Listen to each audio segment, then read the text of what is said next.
dear students. Welcome to the class of Business Studies. Today we will do another topic of Unit 9, that is one more remaining of it, GST. GST is Goods and Services Tax. That's one of the important topic and it's 100% कि आपके exam में आएगा ही आएगा. तो इसको बिल्कुल भी skip ना कीजिए, अच्छे से इसके नोट्स बनाइए और जीएसटी को बिल्कुल टिप्स पे कर लीजिए क्योंकि क्वेश्चन कंसेप्ट ये फीचर्स तो पक्का आते ही आते हैं. आपके एमसीक्यू बेस्ड भी क्वेश्चन आएगा और लॉन्ग क्वेश्चन बनता है. So GST is, again I'm saying, stands for Goods and Services Tax, and in your syllabus it's concept and key features. So through this you will get what is actually GST, why it came, and what role it play in our economy. So let's start today. GST, as I said, stands for Goods and Services Tax, right बच्चे? GST की full form क्या होगी? GST, Goods and Services Tax. Then it is an indirect tax within an Indian economy. ये एक indirect tax है जो कि आप पे करते हो. GST is a very new concept which came. और GST आया क्यों बचे? क्योंकि हमारे इंडिया में अर्लियर देन GST बहुत ही तरीके के टैक्स रेट्स थे जो कि कंज्यूमर को एट एवरी स्टेप पे करना पड़ता था. कभी प्रोडक्ट लेते हुए, प्रोड्यूसर्स को कभी प्रोडक्ट देते हुए, कभी सर्विस टैक्स, कभी वैट लग गया, कभी एक्साइज ड्यूटी लग गई सेम प्रोडक्ट पे. तो इस वजह से उनको एक प्रोडक्ट में मल्टीपल टैक्सेस देने थे.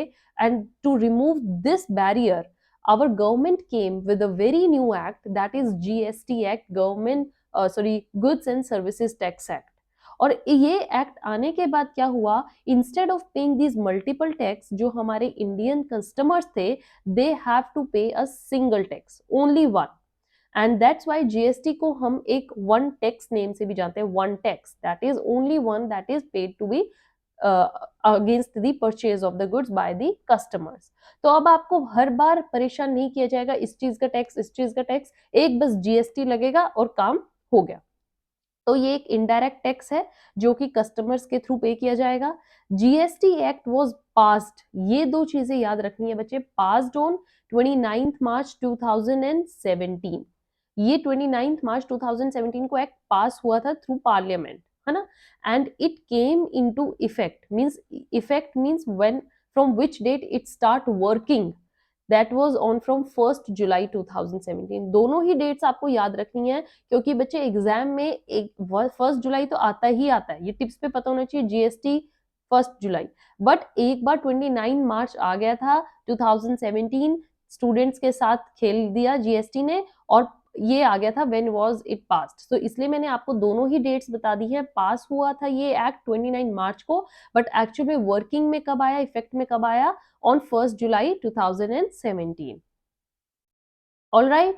Next is the main aim behind it. As I told you, इसके पीछे मेन कारण क्या था, क्यों जीएसटी इंडियन इकोनॉमी में लेकर आए बच्चे? It was to replace the multiple layers of taxation. Very easy कि जो भी इतने टैक्सेस हम हर स्टेप पर पे कर रहे थे उनको रिप्लेस किया गया with one tax, just one kind of tax, that is your GST. अब आपको सिर्फ जीएसटी देने हैं, वेरियस काइंड ऑफ टैक्सेस नहीं देने पड़ेंगे. अब रिप्लेस कौन कौन से रिप्लेस की बात हो रही है, तो कौन से रिप्लेस हुए बच्चे? देयर वर 17 इनडायरेक्ट टैक्सेस और 23 सेस थे जिनको रिमूव किया गया, कंप्लीटली रिप्लेस कर दिया. और इन सबको रिप्लेस किसने किया? Single GST, goods and services tax ने. So here these mainly include central excise duty जो पहले लगती थी गुड्स पे, अब नहीं देनी. सर्विस टैक्स जो लगता था अब नहीं देना. वैल्यू एडेड टैक्स, वैट आपने नाम सुना होगा, ये लगता था, ये अब नहीं देना. तो अब आपने देखा कितनी तरीके के जो ये हमारे टैक्सेस थे अब आपको पे नहीं करने. Among them is central excise duty, service tax and value added tax. And now just only one is there, one tax, that is your GST. Understood? Coming to the next thing, very important, that's why I written it in different way. The aim behind implementing GST Act. GST Act क्यों लिखा गया बच्चे? इसके पीछे main M क्या था? One nation one tax, है ना. जैसे अब आप चल रहा हो, अभी जो स्टूडेंट्स ज्यादा न्यूज़पेपर रीड कर रहे हैं, they know about here and there whereabouts. What is that? One nation one identity, Aadhaar card आया था ना, one nation one identity, same way one nation one tax, right. So now GST has made luxury goods. अब जीएसटी के आने से single tax देना है, तो ऑब्वियसली जो लग्जरी गुड्स थे बच्चे वो लिटिल कॉस्टलियर हो गए हैं. व्हाई? बिकॉज इनको आप स्टेजेस में जितने तरीके का टैक्स लगता था उसको सबको रिमूव करके सिंगल किया, दैट्स वाई ये थोड़े कॉस्टली हो गए हैं. और अब आपको सिंगल जब आप दोगे तो आपको लगता है कि ये थोड़े महंगे प्रोडक्ट्स हैं, बट यहाँ पर भी सेम बात ही है. वेर एज जो मास कंजप्शन गुड्स है, जो फर्दर मूव नहीं करता, वो एक ही जगह रहता है, वो चीपर होगा. और ये एक अच्छी चीज थी. Means the products which we need every day that are now cheaper, and the luxury goods which we bought just for the ones that are little costlier. तो याद रहेगा जीएसटी के आने से क्या हुआ, luxury goods become costlier and mass consumption goods या daily need goods become cheaper. All right, next is your, it is a tax which is dash by the state. It is the tax which is received by. इस statement को बहुत अच्छे से समझना बच्चे. क्या कह रही है कि ये एक ऐसे तरीके का टैक्स है जो कि रिसीव करती है वो state in which goods and services are consumed. जहां पर गुड्स एंड सर्विसेज को कंज्यूम किया जा रहा है, मतलब फाइनल ओनर जहां पर रहते हैं, फाइनल कंज्यूमर जहां पर है, जहां पर उस प्रोडक्ट को यूज किया जा रहा है, टैक्स वहां से लिया जाएगा. Not from the state where they are manufactured. ठीक है, जहां पर मैन्युफैक्चर हो रहा है वहां कोई स्टेट आपको टैक्स नहीं पे करना. टैक्स इसका डायरेक्टली इनडायरेक्टली जाकर कहां से ले लिया जाएगा, उस फाइनल कस्टमर से जो इस प्रोडक्ट को यूज करेगा. तो बहुत अच्छा है ये कंसेप्ट. सपोज कीजिए आपका मैन्युफैक्चर क्या, जैसे कश्मीर के शॉल्स है ना, पश्मीना शॉल्स हमने एग्जाम्पल भी किया था लास्ट सेशन में, वही ले लीजिए. तो जो कश्मीर की शॉल्स हैं वो प्रोड्यूस मैन्युफैक्चर कहाँ हो रही है, in state of Jammu and Kashmir. But यहाँ पर क्या है, now it's a union territory, now they are not paying tax there, but उनका टैक्स कहाँ लिया जा रहा है, जहां जहां वो यूज होगी.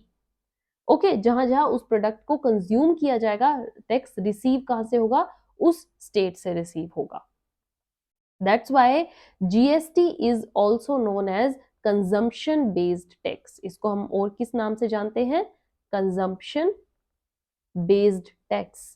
क्योंकि इस पर अमाउंट जो रिसीव होती है वो कब होती है, जब पर्टिकुलर प्रोडक्ट कंज्यूम कर लिया जाता है, यूज हो जाता है, तभी आप उस पर टैक्स पे करोगे. That is why again I am saying GST is a consumption based tax, not from the state where it is manufactured. वहां से नहीं लिया जाता.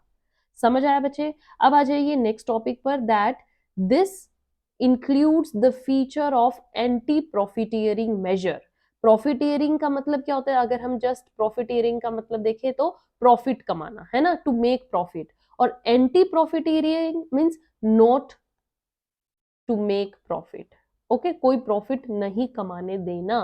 तो ये इसका एक फीचर है. जीएसटी प्रॉफिट ज्यादा कमाने नहीं देता. किसे?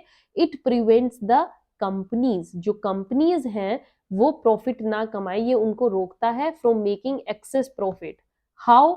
GST tax rate should reach the customer in form of reduced price of goods and services.